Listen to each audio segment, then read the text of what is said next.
Now, we are about to embark on a very significant piece of research on resilience in the new year because we think that this is a really important area.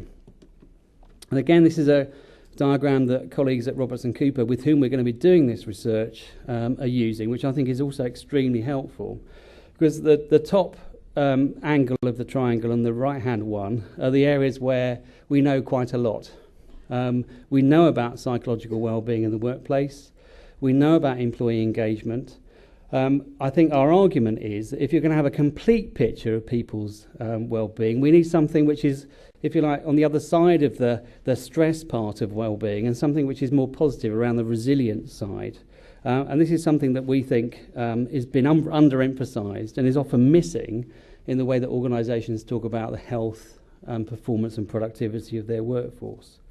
And so resilience is, I think, a really important dimension. It talks about how employers, managers and teams deal with setbacks and carry on. It's that bounce-back ability characteristic that we know is important.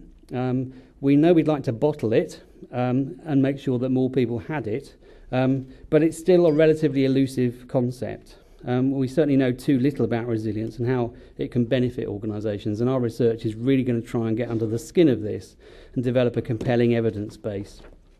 So Robertson Cooper and the Work Foundation are going to be launching this work in February next year. We've identified a number of important questions about resilience that we think organisations will be interested in. So what's the relationship, for example, between resilience and sales performance or customer relationships? Can you recruit for resilience, or can you look for resilience during the induction process? How can you help individuals take more responsibility for their own resilience? One of the things about stress, at least in my view, is it has tended to be a sort of dependency issue, that because stress is done to me by something else, I play no part in it.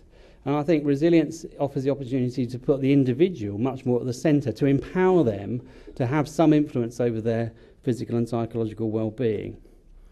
I think there's a link between resilience and CSR, because it's something that I think is inextricably linked together. What about resilience in teams? What about resilience amongst our leaders? There's an assumption that once you get to a certain part in the hierarchy, you're bulletproof. There was the guy from Deloitte who came out earlier this year as part of that MIND campaign on mental health, who basically said that when he disclosed he had suffered from depression, the prevailing culture was sickness absences for wimps when you get to that level in the organisation. He single-handedly has challenged that assumption within Deloitte, and now they're doing much more to support people with psychological problems. And I think there's a business link here between the concept of business continuity and organisational and employee resilience.